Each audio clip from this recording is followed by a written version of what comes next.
दुख मुझे बार बार इस बात का होता है कि मुख्यमंत्री नीतीश कुमार एक शब्द ऐसी घटना के बारे में बोलना जरूरी नहीं समझते।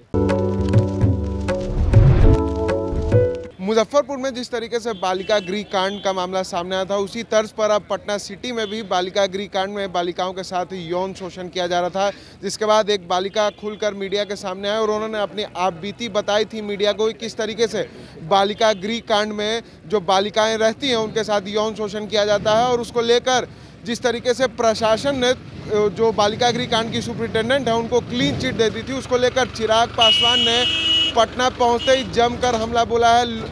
लोक जनशक्ति पार्टी रामविलास के राष्ट्रीय अध्यक्ष चिराग पासवान ने मुख्यमंत्री नीतीश कुमार के शासन और प्रशासन पर सवाल खड़े किए। उन्होंने कहा कि जिस तरीके से मुजफ्फरपुर कांड के बाद अब पटना सिटी कांड भी हो गया है, वो कहीं ना कहीं मुख्यमंत्री नीतीश कुमार के प्रशासन पर सवाल खड़े करता है। और क्या कुछ कह रहे हैं लोक जनशक्ति पार्टी रामविलास के राष्ट्रीय अध्यक्ष चिराग पासवान, पहले आप वो सुने।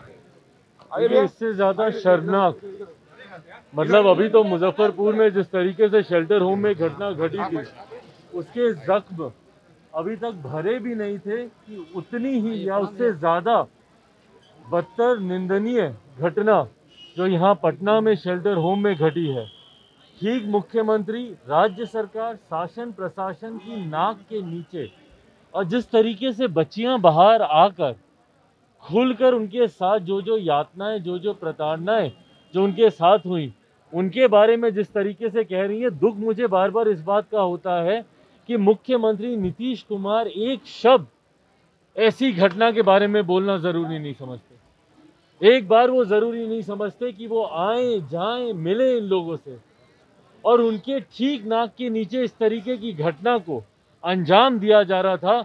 मैं बार बार इस बात को कहता हूं, क्या संभव है कि भैया शासन प्रशासन को इस बात की जानकारी नहीं हो?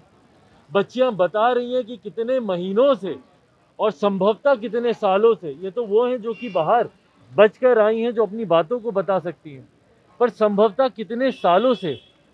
और बल्कि इसमें तो मैं भारतीय जनता पार्टी से भी आग्रह करूंगा भैया कि आप लोगों का मोटो है, आप लोग बोलते हैं बेटी पढ़ाओ बेटी बचाओ, और यहाँ बिहार में आप ही के साथ सत्ता में जो लोग हैं, उन्हीं के शासन प्रशासन सत्ता तंत्र के नीचे, उनकी नाक तले इस तरीके से घटना को अंजाम दिया जा रहा है, जिसकी जितनी निंदा की जाए भाई शब्द नहीं है अब इन चीज़ों की निंदा करने के लिए भी।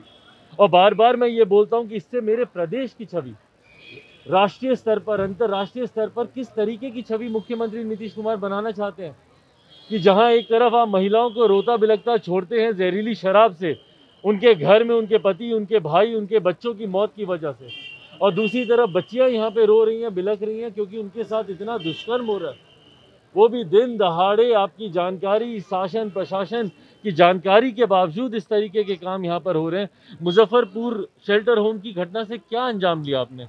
क्या उससे सीख ली? उसके बाद क्या आपने ऐसे कदम उठाए कि शेल्टर होम में दोबारा से इस तरीके की घटनाओं को अंजाम ना दिया जाए? सरकार को भेजें। 24 घंटे में ही जांच हो गई है और इंचार्ज को क्लीन चिट दे दिया गया। 24 घंटे में ही जांच हो गई है। सोचिए 24 घंटे में अगर आप इंचार्ज को जांच करके अगर आप क्लीन चिट दे रहे हैं, तो अगर इसमें शासन का संरक्षण प्राप्त नहीं है तो और क्या है इस घटना को?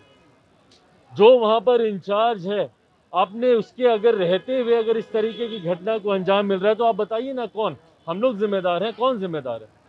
जिम्मेदारी आप तय करेंगे कि नहीं करेंगे, या इस सरकार में जिम्मेदारी तय करने का रिवाज खत्म हो गया?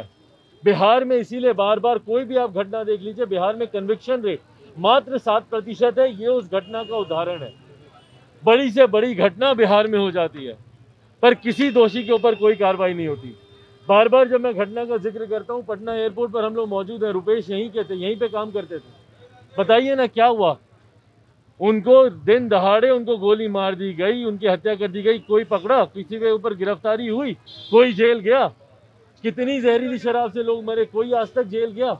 और यहाँ पर भी पटना में शेल्टर होम में आप देखिएगा, इसी तरीके से एक के बाद एक क्लीन चिट दे दी जाएगी। किसी के ऊपर कोई कार्रवाई होगी नहीं, अपराधियों के मन में कोई डर भय बैठेगा नहीं।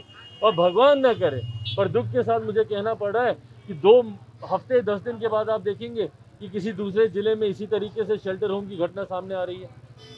तो इसके लिए अगर मुख्यमंत्री जिम्मेदार नहीं है, तो और कौन जिम्मेदार है भैया? अपराधियों के मन में डर कैसे बढ़ेगा, क्योंकि बढ़ेगा बच्चों को ही नहीं। लगातार धमकियां मिल रही हैं। संभव ही नहीं है। जब तक इस प्रदेश में मुख्यमंत्री हमारे प्रदेश के, जो कि गृह मंत्री भी हैं, जब तक वो प्रदेश में है, अपराधियों के मन में भैया भय नहीं आ सकता, जिसका परिणाम है कि आए दिन इस तरीके की घटना को अंजाम मिलता है। क्यों? क्योंकि किसी अपराधी को पकड़ा नहीं जाता, उसे सलाखों के पीछे भेजा नहीं जाता, और गलती से अगर किसी को पकड़ भी लिया गया होता है तो महीने 2 महीने के बाद लेन देन करके उसको रिहा कर दिया जाता है। तो आपने सुना चिराग पासवान ने जमकर मुख्यमंत्री नीतीश कुमार पर हमला बोला और कहा है कि ये जो लगातार बालिका गृह कांड में यौन शोषण का मामला सामने आ रहा है, ये कहीं ना कहीं शासन प्रशासन पे सवाल खड़े करता है। और बीजेपी पर भी उन्होंने कहा है कि मुख्यमंत्री नीतीश कुमार से जिस तरीके से बिहार नहीं संभल रहा है, तो भाजपा को भी इसको लेकर कड़ा स्टैंड लेना चाहिए। ऐसे ही तमाम खबरों के लिए बने रहता है SG न्यूज़ के साथ और देखते रहता है SG न्यूज़।